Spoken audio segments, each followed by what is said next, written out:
Selamat siang anak-anak. Selamat siang, Pak. Gimana kabarnya hari ini? Baik, Pak.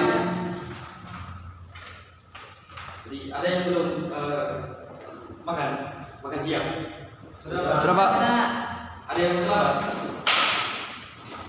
Sudah kenyang, Pak. Sudah kenyang? Ya, Pak. Jadi intinya jangan terlalu makan dulu ya, daripada nantinya kalau makan dulu ini hasil akhirnya ngantuk dan kemudian kita masuk ke materi lagi. Jadi baik, untuk selanjutnya saya absensi dulu ya. Beraris dari Jawa. Hadir, Pak. Vincent Teglu. Hadir Pak. Arianto. Hadir Pak.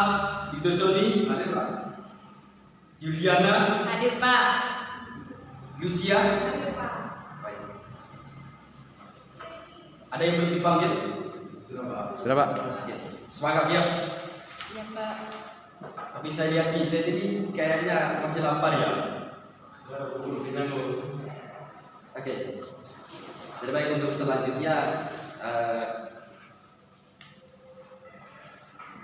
sebaiknya teman-teman sudah kenal semua teman-temannya? Belum, Pak. Belum? Pak. Oke. Daripada itu saya minta teman-teman untuk perkenalkan diri dulu. Dimulai dari sana saja. Sebutkan nama dan asalnya sudah. Ya baik, perkenalkan nama saya Yusuf Vincent Teglu, asal dari Papua. Asal Papua, Vincent. Yuk, Baik, nama saya Adel Talabu, asal saya dari NTT. NTT. Nama Lanjut. saya juga Profesor Mulade, asal NTT. Oke, lanjut. Nama saya Lucia Karere, asal saya Sumba. Oke, lanjut. Nama saya Juliana Zedia, saya berasal dari Flores. Oke, lanjut. Oke. Jadi sudah tahu nama Pak? Belum Pak. Belum. Oke, daripada itu saya perkenalkan diri dulu.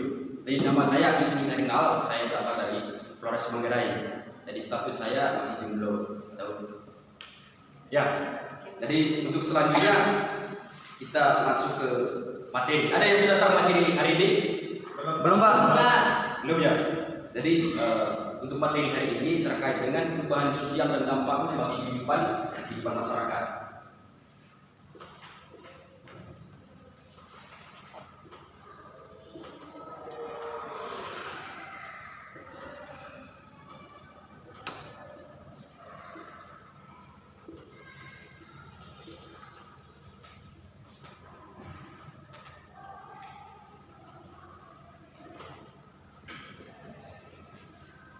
Ada yang pernah mendengar terkait dengan perubahan sosial dan dampaknya bagi kehidupan masyarakat ini?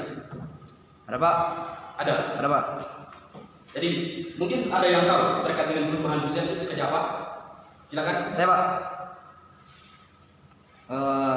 Perubahan sosial itu adalah perubahan ya baik itu secara fisik maupun tidak secara fisik. Contohnya kalau perubahan secara fisik itu perubahan lingkungan sosial, kehidupan masyarakat. Contohnya seperti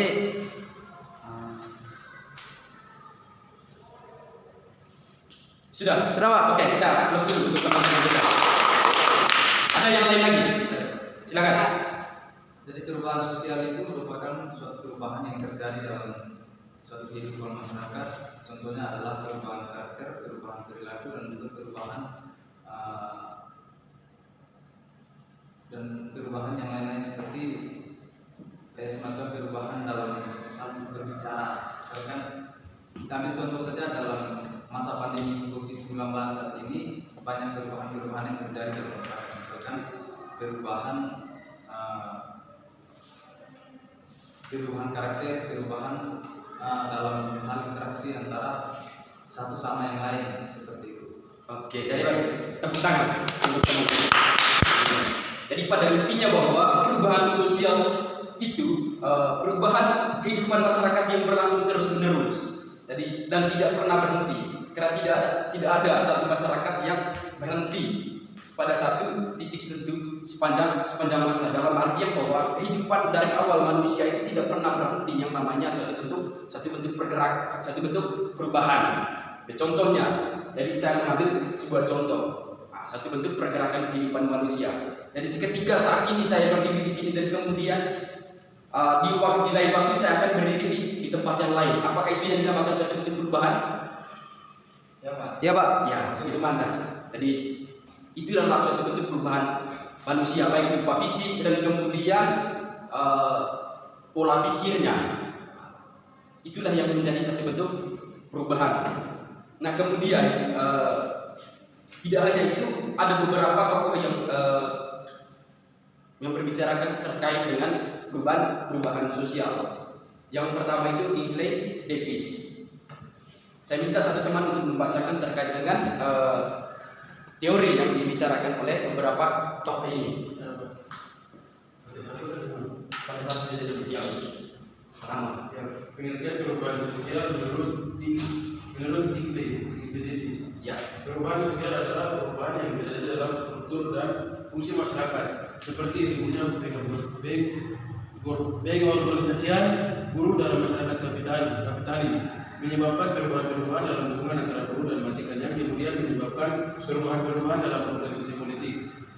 Bisa Pak? Ya baik, terima kasih. Ya, itu yang menurut si Kingsley Davis. Nah kemudian sementara itu menurut Gillen.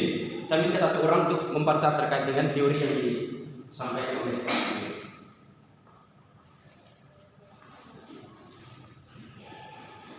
Ya, silakan.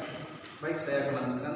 Menurut teori Gillen dan Gillen, perubahan sosial adalah suatu variasi dan cara-cara hidup yang telah diterima yang disebabkan baik karena kondisi geografis, kebudayaan, material,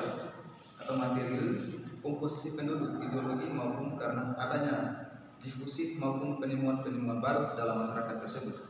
Oke, jadi baik. Terima kasih. Itu adalah kedua teori. Sebenarnya teori terkait dengan perubahan sosial ini banyak, tetapi kali ini kita hanya membahas terkait dengan dua teori saja dulu. Karena memang dua teori ini sudah mencakup semua apa yang dibicarakan terkait dengan perubahan sosial. Kemudian akan dibahas lagi untuk dampaknya terhadap kehidupan masyarakat. Nah, kemudian daripada itu tidak terlepas yang namanya hasil pola pikir dan kemudian efek dari lingkungan dan kemudian alam.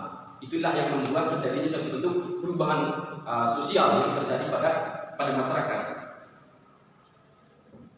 Kemudian dari beberapa pengertian ini tadi dapat kita simpulkan bahwa perubahan sosial merupakan suatu perubahan yang terjadi pada lembaga kemasyarakatan dalam satu masyarakat yang akan mempengaruhi sistem sosial seperti nilai, norma, sikap, dan pola perilaku di antara kelompok-kelompok dalam masyarakat. Perubahan sosial terjadi karena perubahan kondisi geografis, perubahan kebudayaan, komposisi penduduk, ideologi, ataupun penemuan-penemuan baru dalam masyarakat. Perubahan ini akan mempengaruhi keseimbangan sosial yang telah ada. Beberapa perubahan akan memberikan pengaruh besar, sedangkan beberapa perubahan lainnya hanya memberikan pengaruh kecil terhadap keseimbangan sosial. Nah, kemudian daripada itu juga ada faktor penyebab terjadinya perubahan sosial. Mungkin sebelum saya bicara soal faktor penyebab, mungkin ada pertanyaan terkait dengan teori yang dibahas ini atau pengertian daripada perubahan sosial. Ada? Tidak ada. Tidak ada Pak. Oke, berarti kita lanjut ya. Lanjut. Lanjut Pak. Oke. Jadi faktor yang pertama adalah dari faktor internal. Jadi faktor internal yang pertama adalah perubahan jumlah penduduk. Dari jumlah penduduk yang masih sedikit tetapi di setiap masa terjadi penambahan jumlah penduduk. Nah, kemudian penemuan baru di dalam masyarakat. Penemuan baru itu adalah satu bentuk produk-produk yang diciptakan oleh manusia. Itu adalah hasil pola pikir manusia yang dipengaruhi oleh alam atau lingkungan setempat yang ada di masyarakat. Dan kemudian adalah konflik. Konflik yang ada pada masyarakat itulah yang membentuk suatu bentuk pola pikir bagi masyarakat tersebut. Seketika tidak terjadi konflik, otomatis perubahan atau pola pikir yang ada pada masyarakat itu juga tidak akan terjadi. Yang namanya suatu bentuk perubahan. Kemudian pemberontakan atau gerakan revolusi. Jadi saya rasa juga ada sekalian itu sudah tahu ya, namanya suatu bentuk pemberontakan atau suatu bentuk gerakan revolusi. Itu efeknya juga nanti akan terjadi namanya suatu bentuk bentuk perubahan juga. Tetapi itu menyeluruh, tidak hanya pada suatu bentuk masyarakat, hanya pada suatu kelompok saja. Tetapi bisa juga dalam suatu bentuk kelompok terkait gerakan ini, tetapi dilihat dari bagaimana konflik yang terjadi atau suatu bentuk persoalan yang timbul dalam masyarakat itu seperti apa, maka akan ada yang namanya suatu bentuk pemberontakan atau gerakan revolusi, itu suatu bentuk perubahan. Nah, kemudian selanjutnya faktor eksternal. Faktor eksternal itu ada yang tahu? Tidak ada ya? Oke. Faktor eksternal itu adalah alam. Faktor eksternal itu dari alam, dan kemudian peperangan, dan kemudian pengaruh dari masyarakat lain. Pengaruh dari masyarakat lain ini, dari masyarakat satu kelompok ini dipengaruhi oleh masyarakat kelompok sebelah. Itulah yang terjadi, namanya satu bentuk perubahan. Dan kemudian ciri-ciri perubahan sosial. Jadi ciri-ciri perubahan sosial adalah setiap masyarakat pasti akan merasakan perubahan sosial, baik itu secara lambat ataupun dengan cepat. Perubahan sosial ini juga tidak akan berhenti berkembang. Kemudian perubahan yang terjadi pada lembaga kemasyarakatan akan membuat perubahan pada lembaga-lembaga sosial lainnya. Kemudian perubahan yang cepat dapat menyebabkan disorganisasi dalam suatu kelompok masyarakat. Organisasi ini biasanya bersifat sementara. Kemudian perubahan tidak hanya dibatas oleh bidang kebendaan atau materi, baik atau bidang spiritual. Keduanya memiliki hubungan timbal balik yang kuat atau sama lain. Oke, sebelum itu ada pertanyaan? Silakan. Jadi Bapak menjelaskan tentang penemuan yang terjadi dalam kehidupan masyarakat. Oke. Itu penemuan dalam hal apa? Saya belum paham tentang itu. Penemuan itu tentang hal apa? Sehingga mengakibatkan suatu perubahan dalam kehidupan masyarakat. Oke. Ada yang bisa menjawab terkait dengan itu? Penemuan apa atau suatu bentuk produk apa yang ditemukan oleh masyarakat, maka masyarakat satu kelompok sehingga terjadi suatu bentuk perubahan yang ada pada masyarakat itu. Silakan, saya akan beri kesempatan terhadap rakyat sekalian. Perubahan mungkin yang apa yang ditemukan di masyarakat itu seperti saya akan menjelaskan, jadi seperti apa perubahan gaya berpakaian, perubahan pola pikir suatu masyarakat, terus perubahan gaya makan, gaya minum, ini tentang kehidupan yang berubah dari yang kita punya berubah ke yang baru. Jadi apa ada asupan dari luar sehingga berubah sedikit gaya berpakaian, gaya makan, sampai gaya apa, mungkin gaya berpacaran juga masuk seperti begitu. Ada yang lain lagi? Saya Pak. Silakan. Perubahan itu contohnya seperti perubahan teknologi informasi dan komunikasi. Tentunya pada zaman dulu orang berkomunikasi menggunakan kayak surat menyurat. Sedangkan sekarang kita lebih mudah mengakses informasi menggunakan internet, HP. Maka dari situ ada perubahan yang terjadi dari hal yang sederhana sampai ke hal-hal yang lebih canggih. Oke, itu tepat sekali ya. Jadi apa yang dijelaskan oleh teman-temannya ada sekalian itu tadi sudah benar. Jadi penemuan contohnya itu tadi yang disampaikan oleh Adik Rian tadi adalah suatu bentuk penemuan terkait dengan teknologi. Salah satunya itu adalah contohnya handphone saja. Jadi dulu masyarakat dulu itu komunikasi itu melalui apa? Ada yang melalui komunikasi kontak fisik, dan kemudian ada yang melalui surat menyurat. Tetapi perubahan terjadinya perubahan pola pikir manusia itu sehingga tercipta yang namanya sebuah alat teknologi, yaitu adalah handphone. Handphone itulah yang menjadikan suatu bentuk alat komunikasi secara jauh. Jadi tidak hanya komunikasi itu kita harus bertatap muka, tetapi komunikasi juga bisa melalui tempat itu jauh, melalui handphone itu. Itu adalah satu bentuk perubahan yang terjadi pada masyarakat. Dan kemudian perubahan itu juga atau alat itu juga hanya ditemukan oleh kelompok-kelompok tertentu saja. Nah, dari kelompok ini yang mempengaruhi kelompok kelompok lain. Nah, kelompok lain ini juga otomatis terpengaruh dengan terciptanya suatu bentuk produk yang diciptakan oleh kelompok lain ini. Sehingga mengapa mereka bisa menciptakan handphone dan kemudian kelompok kami tidak. Nah, disitulah yang menjadi yang timbul pola pikir masyarakat pada kelompok ini. Mengapa mereka bisa dan kami tidak? Disitulah yang menjadikan satu bentuk responsif dari masyarakat itu untuk menciptakan satu bentuk perubahan baru. Oke, kita lanjut ya. Kemudian bentuk-bentuk perubahan sosial. Jadi yang pertama adalah berdasarkan kecepatan terjadinya perubahan evolusi, atau berdasarkan kecepatan terjadinya perubahan sosial. Yang pertama adalah perubahan secara evolusi. Jadi ada yang tahu evolusi itu apa? Perubahan apa evolusi? Evolusi. Saya Pak. Perubahan apa? Perubahan secara lambat Pak. Perubahan secara Secara lambat. Ada yang lain lagi? Selain daripada perubahan secara lambat? Perubahan secara Bertahap.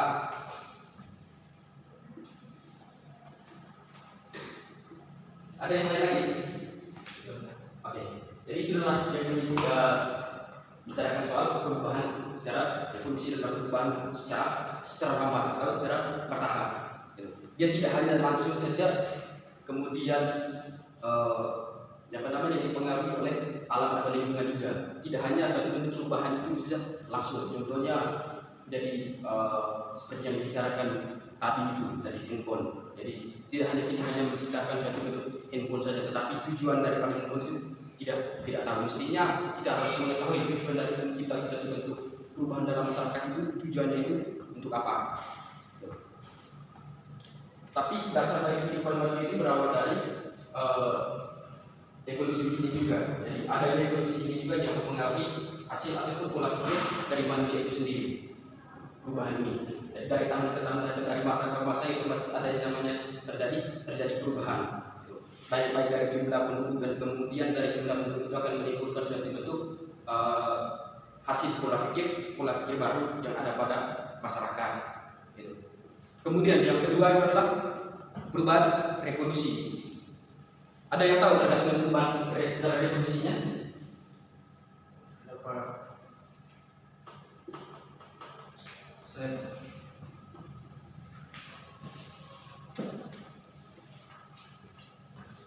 Silakan. Perubahan evolusi itu perubahan secara cepat. Perubahan secara cepat. Ada yang lain lagi? Sudah Pak.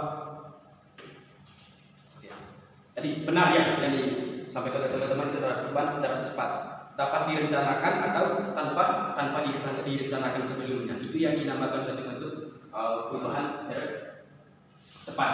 Gitu. Bisa saja perubahan ini bisa direncanakan, tetapi bisa juga saat ini kita membentuk suatu bentuk perubahan secara mendadak itu tanpa ada namanya suatu bentuk perencanaan. Nah, kemudian suatu perubahan baru bisa dikatakan sebuah revolusi apabila memenuhi beberapa syarat. Jadi yang pertama itu adalah adanya keinginan secara umum untuk melakukan sebuah perubahan, keinginan untuk merangsang oleh rasa ketidakpuasan yang berkembang dalam masyarakat. Itu adalah sebenarnya daripada perubahan secara cepat ini. Kemudian adanya pemimpin atau sekelompok orang yang dianggap mampu menjadi pemimpin dalam lingkungan yang bersangkutan. Kemudian pemimpin yang dimaksud setuju dengan pendapat masyarakat dan menjadikan ketidakpuasan masyarakat sebagai program dan bagi perkembangan sosial lingkungan yang bersangkutan. Kemudian pemimpin yang dimaksud harus menunjukkan suatu tujuan positif pada masyarakat. Kemudian harus ada momentum yang tepat atau pemilihan waktu yang tepat, sangat penting dalam melakukan sebuah revolusi. Semakin tepat suatu momentum, maka akan semakin besar suatu revolusi dapat berjalan secara lancar. Sampai sini sudah paham? Paham. Oke. Baik, kita lanjut ya. Atau masih ada pertanyaan? Sudah Pak? Oke. Kemudian berdasarkan perencanaan perubahan sosial. Itu adalah yang kedua, berdasarkan perencanaan atau perubahan sosial yang seperti yang saya jelaskan tadi. Ada yang direncanakan, ada yang tidak direncanakan. Kemudian perubahan sosial yang tidak direncanakan. Kira-kira ada yang tahu tentang perubahan sosial yang tidak direncanakan? Perubahan sosial yang tidak berencana itu masih ada kaitannya dengan perubahan revolusi. Karena apa? Antara revolusi dan perubahan tidak berencana itu berkaitan. Jadi perubahan tidak berencana itu ya termasuk revolusi. Perubahan secara cepat di dalam suatu kehidupan bangsa. Oke, saya sepintas saja ya. Jadi perubahan yang tidak direncanakan itu, jadi dia bersifatnya, ada yang bersifatnya secara terstruktur, ada yang tidak. Jadi perubahan itu ada yang secara struktur dan pembentukan struktur itu secara mendadak, ada juga yang tidak secara struktur. Tergantung daripada bagaimana yang dihasilkan atau pola pikir yang dialami oleh masyarakat. Jadi ketika ingin terjadi bentuk perubahan ini, bagaimana itu hasil pola pikirnya.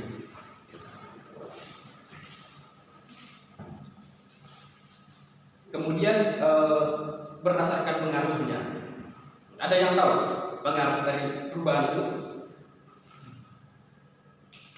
Ada yang tahu? Oke, saya langsung jelaskan saja ya. Jadi perubahan sosial yang berpengaruh besar. Jadi perubahan sosial yang berpengaruh besar adalah perubahan sosial yang mengakibatkan terjadinya perubahan pada struktur kemasyarakatan, sistem mata pencaharian, hubungan kerja dan lapisan masyarakat atau stratifikasi masyarakat. Contohnya adalah berhubungan sistem pemerintahan suatu negara. Itu adalah satu contoh konkretnya. Dan kemudian perubahan sosial yang berpengaruh kecil. Perubahan sosial yang berpengaruh kecil adalah perubahan sosial yang terjadi pada struktur sosial, tapi tidak membawa pengaruh langsung bagi masyarakat. Contohnya adalah perubahan gaya pikir dan dalam masyarakat. Perubahan gaya pikir dalam masyarakat itu yang tidak ada efek yang besar bagi seluruh kalangan masyarakat. Kemudian kalau yang tadi itu adalah dampak. Kemudian ada dampak perubahan, dampaknya itu bagi masyarakat juga. Kemudian dampak positif, ada yang tahu dampak positif dari perubahan itu? Silakan. Jadi dampak positif dari perubahan sosial yang terjadi dalam kehidupan masyarakat itu adalah yang pertama, dengan adanya perubahan sosial yang terjadi dalam kehidupan masyarakat juga bisa mempengaruhi dalam hal perkembangan atau mengembangkan pola pikir masyarakat, di mana terjadi perubahan sosial kayak semacam contohnya perubahan alat teknologi yang selalu berkembang di dalam kehidupan masyarakat, kemudian diimplementasikan dalam kehidupan maupun dalam kehidupan sehari-hari dalam masyarakat. Oke, ada yang lagi? Saya Pak. Silakan. Perubahan sosial yang mempunyai dampak positif itu contohnya seperti alat teknologi sekarang ini memudahkan kita untuk melakukan aktivitas. Itu contoh positif. Oke, jadi kita aplaus dulu. Kemudian saya langsung jelaskan terkait dengan dampak positif dari perubahan sosial itu. Yang pertama itu adalah perkembangan ilmu pengetahuan dan teknologi dalam masyarakat. Itu yang pertama seperti yang dijelaskan oleh teman-teman itu tadi. Kemudian terciptanya lapangan kerja baru. Kemudian terciptanya tenaga kerja dengan kualitas yang lebih baik. Kemudian yang berikutnya terbentuknya nilai dan norma norma baru. Selanjutnya, efektivitas dan efisiensi kerja meningkat. Kemudian tingkat pendidikan dan kesadaran politik semakin tinggi. Kemudian perlindungan dan kebebasan dalam berpendapat. Kemudian masyarakat semakin menghargai waktu. Itu adalah perubahan sosial yang berdampak positif. Ada yang belum paham? Paham, Pak? Oke. Kemudian dampak negatif dari perubahan sosial. Ada yang tahu? Silakan.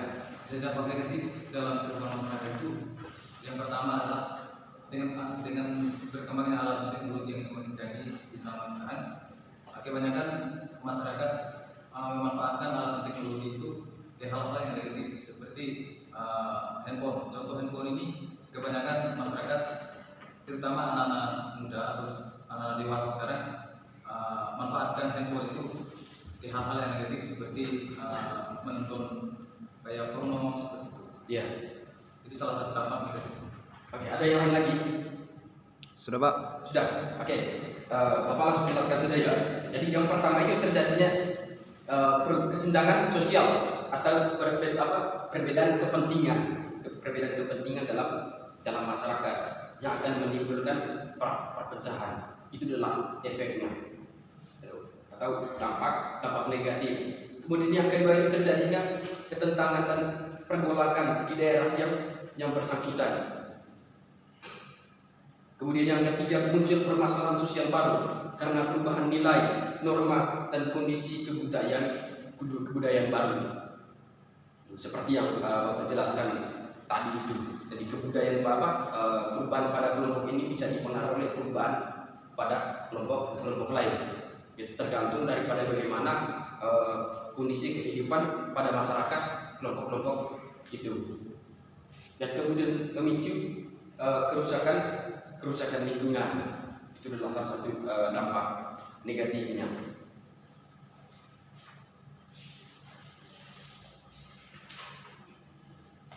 Kemudian selanjutnya itu adalah mulai redupnya keberadaan adat istiadat karena kebudayaan lama cenderung ditinggalkan. Itu yang mempengaruhi atau dampak negatifnya. Kemudian perubahan tingkah laku ke arah negatif sehingga memicu konflik sosial. Tadi itu ada perubahan tingkah laku ke arah negatif. Contohnya itu antara kelompok itu saja. Jadi perubahan pola pikir contohnya adalah saudara ada Vincent tadi. Cara berpikirnya dia dengan teman-teman yang lain itu berbeda sehingga pendapat dari masing-masing individu terjadinya satu konflik. Nah, dari konflik itu akan terjadinya yang namanya satu bentuk perubahan juga. Yang pertama itu adalah tingkah laku, kemudian sikap dari masyarakat kelompok tersebut. Kemudian lembaga sosial tidak dapat berfungsi secara maksimal. Itu adalah dampaknya tadi. Kemudian adanya kesenjangan sosial. Ya.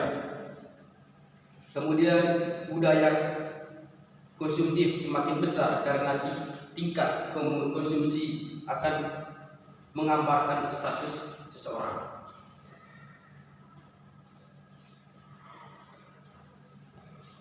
Ada yang belum mengerti? Atau sudah ngantuk? Sudah mengerti, Pak? Mengerti. Oke, jadi untuk selanjutnya kita berbentuk kelompok ya. Jadi jumlahnya berapa orang? 6 orang. Oke, berarti 3-3 ya? 3-3. Atau ya 3-3. Nah, kelompok satu siapa? Vincent. Vincent. Kemudian kelompok 2 nanti Juliana.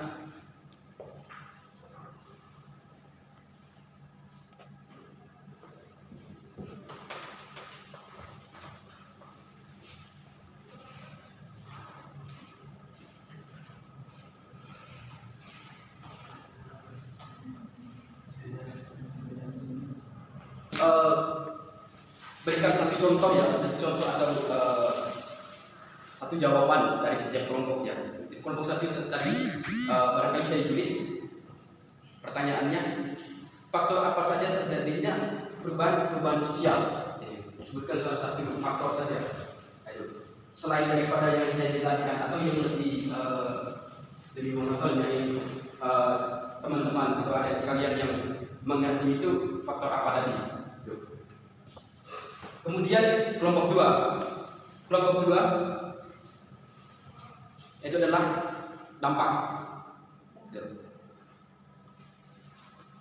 Dampaknya ada dua, dampak positif dan dampak negatif. Silakan didiskusikan dulu jawabannya. Sekarang sudah Pak. Sudah. Oke, silakan dipresentasikan hasil diskusi kelompoknya. Dan kelompok satu ya. Silakan. Ya, baik, terima kasih atas kesempatan. Guru kami dari kelompok satu Ya. mempresentasikan hasil dari tugas yang diberikan oleh Pak Guru, yaitu faktor apa saja yang terjadi terjadinya perubahan sosial. Jadi faktor yang terjadi adalah perubahan sosial kepada ekonomi di saat yaitu faktor utama yaitu teknologi menjadi dampak di dalam perubahan sosial. Itu saja bagi Guru. Oke, silakan aplaus dulu untuk kelompok. Ya, silakan kembali. Kelompok dua.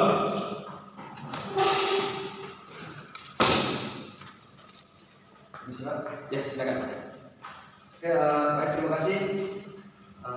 Kami dari kelompok 2 akan menjawab pertanyaan apa itu dampak perubahan sosial pada masyarakat. Itu dampaknya ada dua, dampak positif dan dampak negatif. Tadi dampak perubahan sosial, dampak positifnya itu terjadi perubahan pola perilaku masyarakat di dalam lingkungan masyarakat tersebut. Contohnya seperti sekarang COVID sudah merajalela. Di situ masyarakat harus bisa menghindari atau menaati protokol kesehatan sehingga bisa mengurangi COVID tersebut. Sedangkan itu kan dampak positifnya. Dampak negatifnya itu sekarang ini terjadi krisis ekonomi di mana semua masyarakat dilarang untuk berkerumunan. Di situ masyarakat kecil sangat kesusahan. Mereka mencari nafkah, tetapi harus menaati protokol kesehatan. Di situ masyarakat ya seperti itu, Pak. Baik, terima kasih. Kita aplauskan untuk kelompok dua. Kemudian siapa yang bisa dapat menyimpulkan terkait dengan kedua pertanyaan ini? Siapa? Ada? Oke, saya berikan sedikit kesimpulannya. Itu yang pertama itu adalah jadi yang namanya faktor apa saja yang terjadi ini adalah perubahan. Jadi yang pertama itu adalah yang dinamakan adalah faktor ekonomi.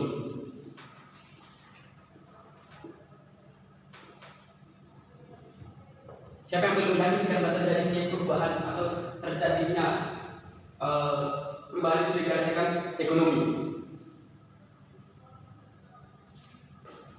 Bisa jadi bahwa ekonomi pada masyarakat itu adalah inilah yang akan membuat perubahan pada masyarakat itu. Nah, kemudian yang kedua itu adalah saya simpulkan dari satu ya terkait dengan ini. Kedua pertanyaan yang kedua adalah sumber daya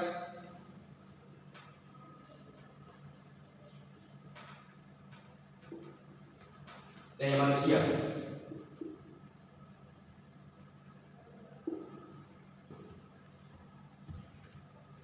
Apakah semua manusia itu punya sumber daya atau punya pemikiran yang lebih? Tidak. Tetapi bagi orang yang punya sumber daya manusia yang lebih tinggi bisa mempengaruhi manusia-manusia lain itu sesuai dengan apa yang dipikirkan, itu yang akan menjadikan suatu bentuk pola pikir baru yang ada pada masyarakat. Contohnya ini adalah kelompok masyarakat. Jadi kelompok ini sudah mengenal yang namanya teknologi dan lain-lain. Berarti otomatis sumber daya manusianya sudah lebih tinggi. Tetapi ini dia belum mengenal apa-apa. baik berupa teknologi dan apa segala macam itu. Tetapi kelompok ini bisa mempengaruhi kehidupan kelompok lain, sehingga timbulnya sudah terbentuk pikiran baru yang ada pada masyarakat kelompok ini. Tetapi faktor utamanya itu adalah ekonomi juga. Dari ekonomi kemudian sumber daya manusia. Apakah bisa menciptakan satu bentuk produk baru yang ada pada kelompok tersebut. Kemudian yang ketiga itu adalah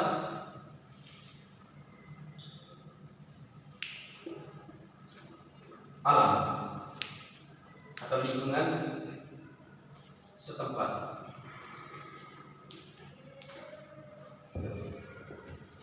Itu adalah hal utama ini. Jadi alam lingkungan. Siapa manusia atau kelompok yang tidak tinggal di sekitar alam atau tinggalnya di awan, alam juga yang mempengaruhi pola pikir yang ada pada masyarakat satu kelompok. Contohnya saya berikan satu contoh kecil. Di kelompok ini, jadi kehidupan sumber daya alamnya itu sudah semakin tinggi, jadi otomatis mereka harus keluar dari kelompok ini untuk mencari sumber kehidupan baru di kelompok lain. Tetapi mereka tetap dinyatakan masyarakat kelompok ini. Dia belajar dari kelompok ini yang mempengaruhi kelompok ini, yang mengetahui bahwa di sana sistemnya modelnya begini, maka dia adalah yang mempengaruhi kelompok itu juga. Bisa mengerti? Bisa, Pak. Nah, kemudian sebelum saya mengakhiri, jadi saya akan memberikan sebuah tugas ya untuk teman-teman. Jadi tugasnya itu nanti silakan dikumpulkan pada pertemuan berikut. Pertanyaannya itu hanya satu atau dua? Satu, Pak. Satu. Iya, Pak. Dua saja ya. Masih banyak tugas, Pak. Oke.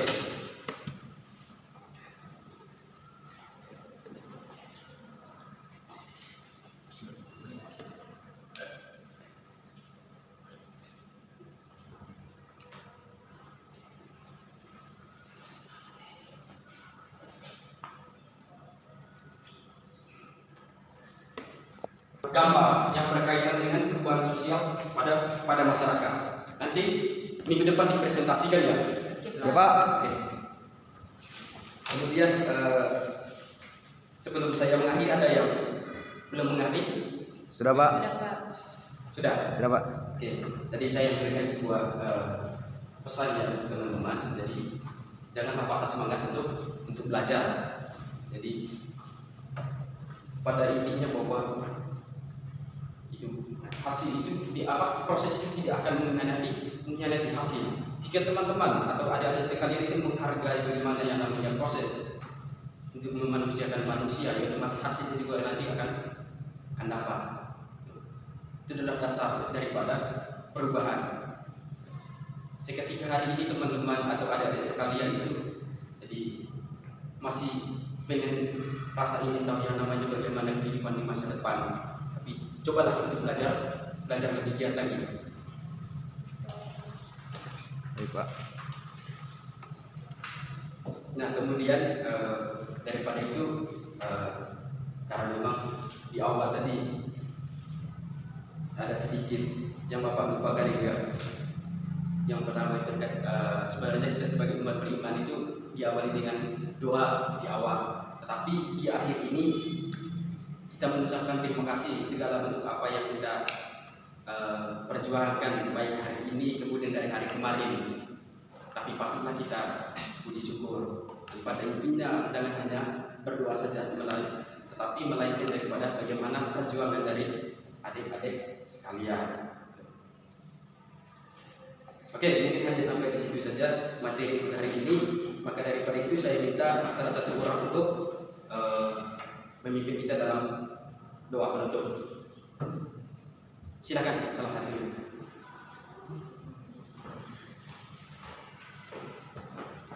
Baik teman-teman dan Pak Guru, sebelum kita mulai seperti ini kita berdoa menurut ajaran yang diingatkan kita masing-masing. Berdoa mulai.